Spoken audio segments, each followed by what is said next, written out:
Okay, we'll go ahead and start. Okay. And let's start by having you say your name and spell it for us. Okay. My name is Betty Jane Roop. Uh, Roop is the last name. Great, thank you. And my name's Robert Bauman, and today's date is July 22nd, 2014. And we're conducting this interview on the campus of Washington State University, Tri-Cities. And you go by Jane. I go by Jane. Okay. Mm-hmm. So let's start, Jane, if you could talk about how and when your family arrived here in the Tri-Cities, what brought your family here. Okay. My dad ran away when he was about 13 years old, 14 years old, and he ended up in the roundhouse at Pasco. And eventually made his way back home, but always remembered this place. And so when he was out of the service for World War II, he decided we'd move here because there was work. And so we came in 1949 and lived here until the Army base closed down at North Richland in 56, 57. And so that's how we got here. And how old were you at the time? I was about 5. And do you have any memories, or what are some of your earlier memories of the area? I guess the earliest memory was living in what's called Old Navy housing in Pasco. That was a kind of a community, and I remember playing there as a kid. And then we lived there for a while, and then we moved to the trailer court in North Richland, and I started kindergarten there. And I remember, some of my earliest remembrances are how cold it was walking to school. And what was the trailer camp like? Could you describe that at all? Well, it was the largest trailer camp in the world, and we were very proud of that. And it was just block after block of trailers, and there was approximately, I don't know, let's see, 20 trailers on each side of a block, and they were usually divided up, and there was a big bathhouse in the middle, because at that time a lot of the trailers didn't have washing machines or even bathrooms. So in the middle of that block was a big cement house, bathroom, washroom, and that kind of thing. And it was a wonderful place for kids to grow up. There were lots of kids around all the time, and we lived very close. And it was I remember it just being a very safe environment, and especially during the summer when we'd play until it was dark and often hid in that bathhouse. And what about the school? What was the school like? Well, John Ball was, it was a huge Quonset hut school. It had a long center part, kind of like a centipede. And then off of that long center part came the classrooms. And again, one of the things I remember as a kid is that you couldn't get in. And during the winter, you had to wait until the halls were open to get inside, and it was very cold. And at that time, girls, you weren't allowed to wear dresses or pants. You had to sort of wear pants underneath your dress. So you would dress kind of double layer with the dress on top and the pants underneath, because it was so cold and you had to wait outside to get in. But my first goal was to become a hall monitor so I could get in out of the cold. And it was the younger, all the first, second, and third grades were on one end, and the fourth, fifth, and sixth were on the other end. And it was a small school, a relatively small school. But I remember lots of fond memories of that school. And I started kindergarten there and left in 6th grade when they closed it down. And how, was it like K through 8, or how, do you know how? I don't think we went through 8th grade. I think it only went through 6th. Okay. Yeah. I'm pretty sure it's just through 6th. And then I think they went into Richland then, to one of the schools there. Okay. So what sort of job did your father have then? He was first a teamster and worked loading, getting people to and from the site from a major. There was a huge center, a bus center. In fact, I think it's still there to some extent. And he worked there as a teamster, and then he became, after a few years, he took training and became a pipe fitter, and was a pipe fitter out there until they closed down. And so where had you lived before this? We came from Oklahoma. My dad was in the Navy until, I think about after the war, 44, 45. He served, he was stationed in Hawaii. And after the war, we came out here because it was a time of just finding work, and there was a lot of work here.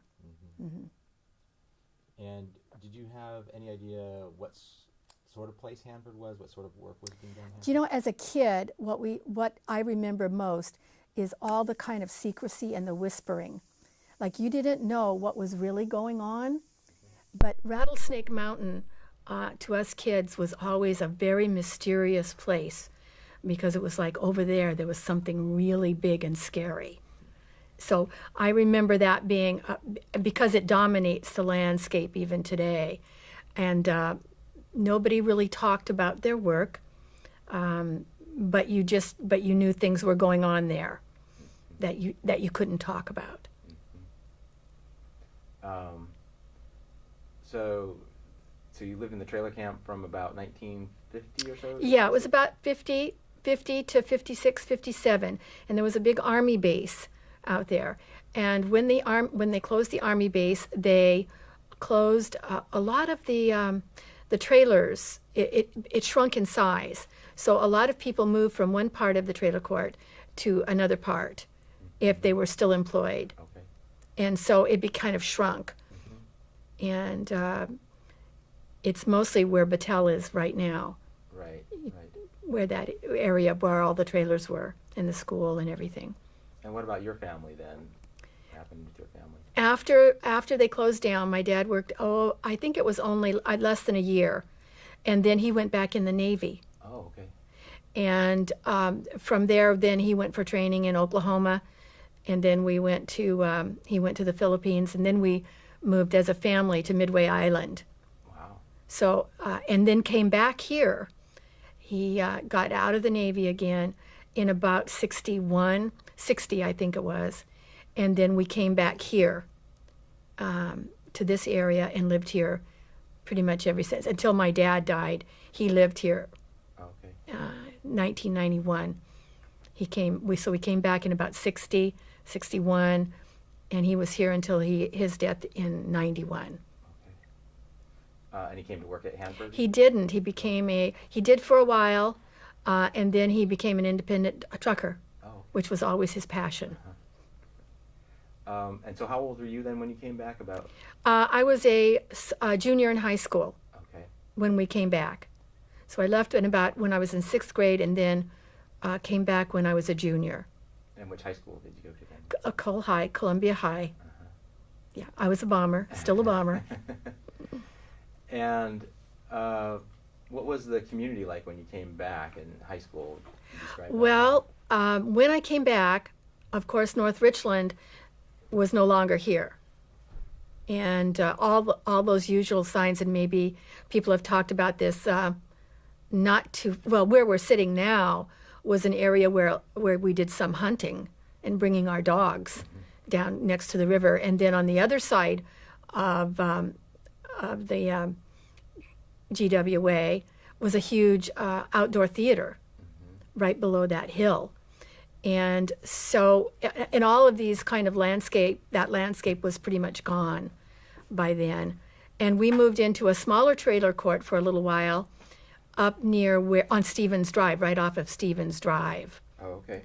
And then my dad did go, I think he might have returned to work for a little bit out at Hanford as a pipe fitter, but as soon as he kind of got himself organized, he became, he bought a truck and started trucking in the area.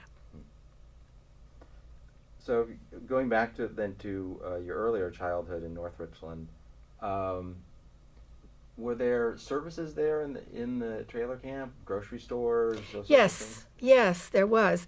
There was a theater.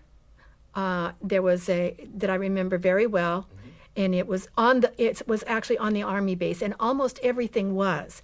Okay. There was a grocery store, and I can't remember the name of it. There was a post office. There was a theater. There was a beautiful little park that we used to ride our bikes to, not too. That kind of looked at the grocery store. Maybe there was a block between, or maybe a quarter mile, but a nice little park there. Like a park with play equipment, sort of park? Not play equipment, but trees and benches. Yeah, and that we didn't really leave the area to do grocery shopping at all. If you wanted to go, there wasn't any place to really eat. There was not like a diner or a cafe. And I remember we used to go into the Thriftway into Richland every Friday night for roast beef sandwich dinner. So, and my mother worked in that grocery store for a little while as a checker. And Remember the name of the theater? I don't remember the name. And it was right there on the army post. And then, of course, later, the one downtown where there was two, well, there's the Players, where the Players are now, but there was another theater sort of where the desert, well, I'm remembering the old name, but where the Red Lion Hotel is. But there was another theater there in that block. Oh, okay. A regular movie theater. And I can remember going there as a child and mostly seeing war movies that scared me because they made a lot of stuff like that after the war, about the war. What about, like, were there any doctor's offices in North? Did you have to come into Richland for medical appointments? Yes, yes, we did. I don't remember them being any doctors, and I had asthma as a child, and I was often, at 4 o'clock in the morning, we were heading somewhere. But mostly all of those kind of services were actually in Richland. And certainly in 62 when we got back, that it was all still in Richland. And I was a patient of Dr. Corrado's for many years. And he's a well-known physician in the neighborhood and community. So at what point did you become aware of that there were, what was being made at Hanford, what the work was being done at Hanford? Do you know, I don't think I really understood for years what was really going on there. I think I was an adult before I really knew that that they were making plutonium and uranium, and things like that, because we just didn't talk about it. You just didn't talk about it. And I was trying, I guess the only thing that I would say was that we had to do the drills that you do, that most kids did by going with their head over, putting your underneath your desk and all that. In fact, that is what the poem I wrote that's in Particles on the Wall is about.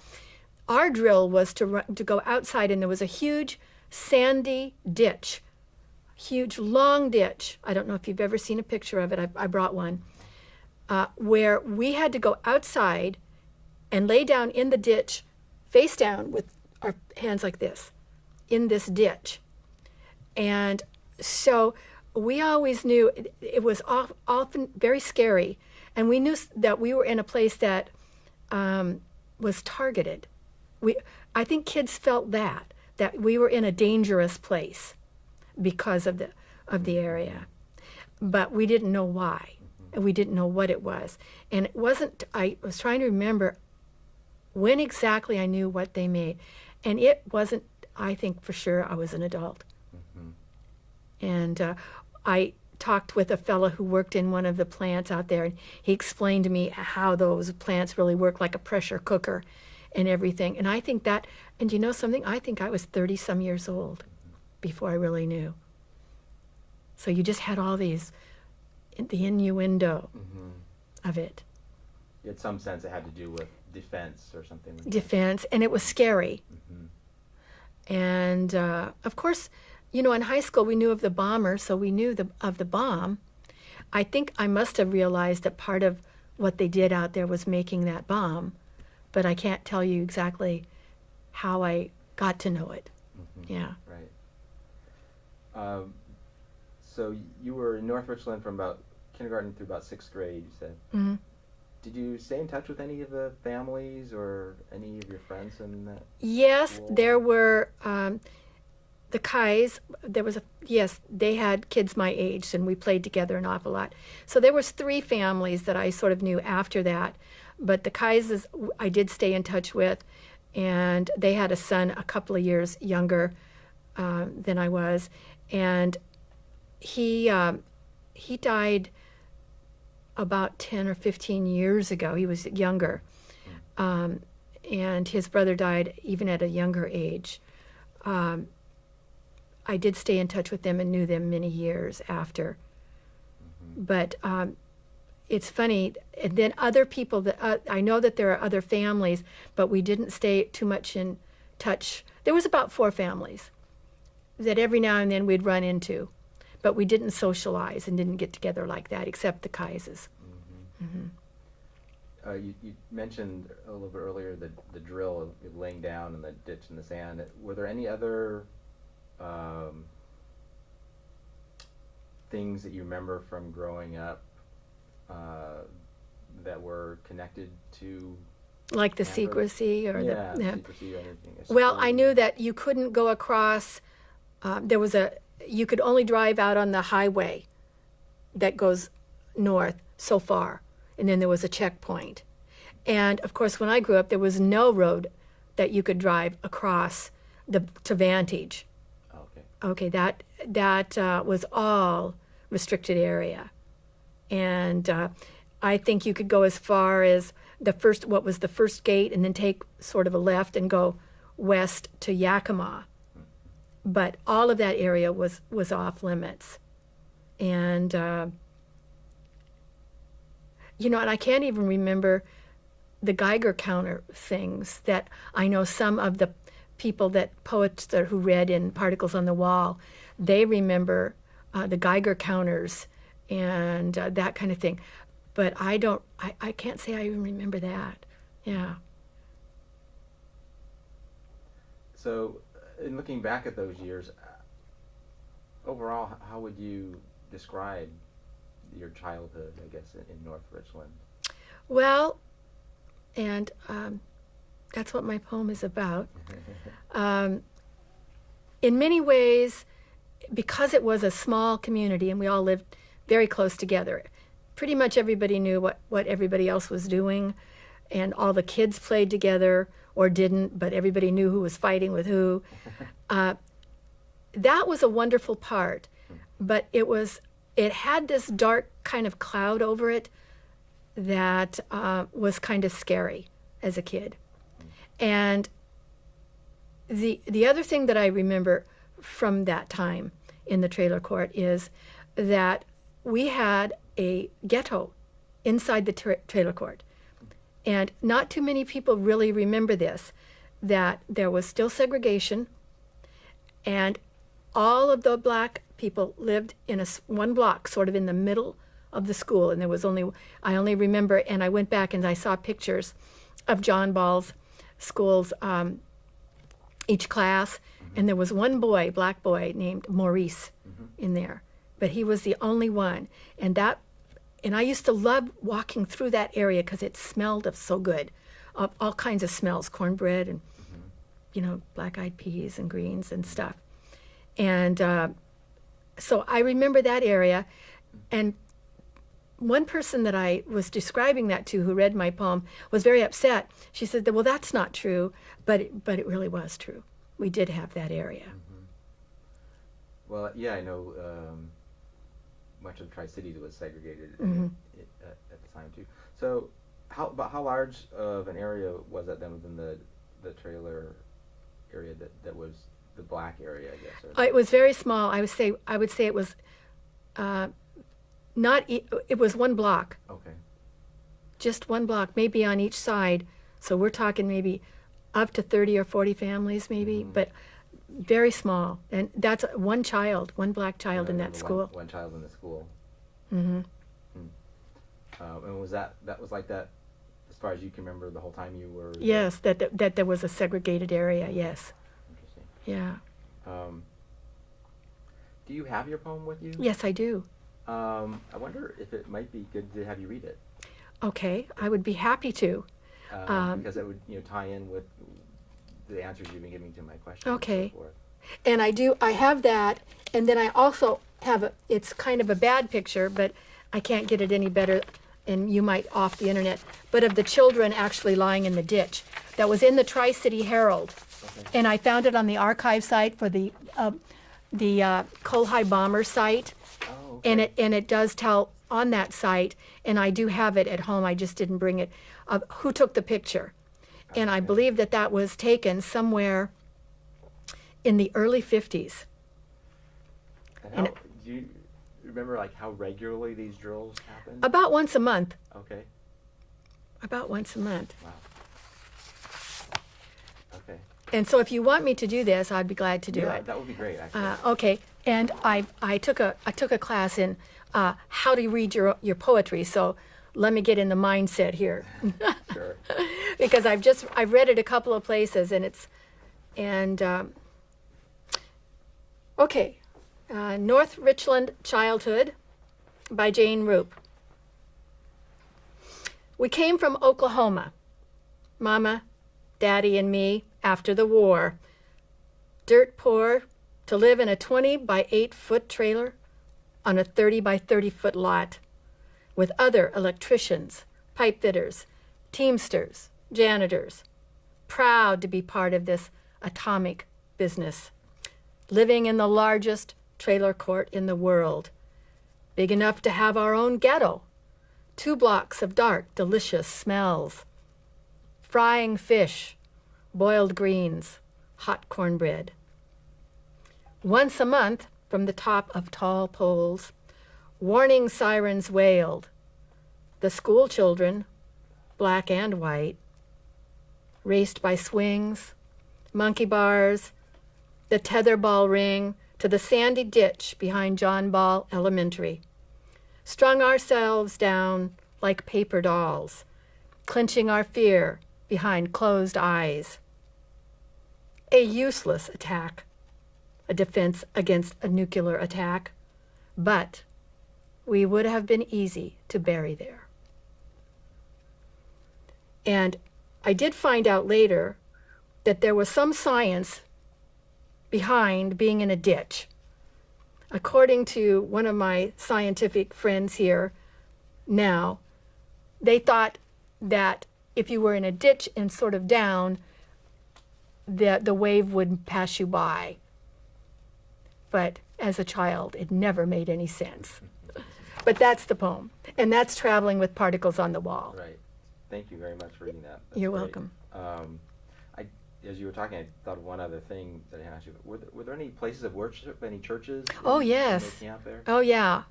I don't remember them being in the camp. We went to the Lutheran church on Georgia W. Way that Okay. is now the Chinese. And then, of course, there still is the huge Baptist church there. Mm-hmm. And so during my childhood, I attended both of those at different times. Mm-hmm. Yes, but I can't remember, and I'm sure there must have been on the base something for people, but we didn't attend there. We went into Richland. Okay. Great. Is there anything I haven't asked you about, or that you think is important to share that you haven't been able to mention yet? Well, I was just trying to think, it was just a special time, special memories. It's funny, as kids, you do remember things, but that were scary. It's also very unique. I mean, not a lot of people grow up in a place like that, connected to Yes. something like And of course, we were always afraid of the rattlesnakes. And the river, because at that time the river was very fast. When we first moved here, it wasn't dammed up. and it was always a great threat. And one of our things was not to go to the river. You know, you don't go down there. And of course, that's where we went. You know, that's the way kids are. Mm-hmm. But I can remember that being very frightening. Right. But other than that, yeah, good memories too. Right. Well, thank you very much for You're coming welcome. in and sharing your stories today. Appreciate Okay. it very much. Yeah.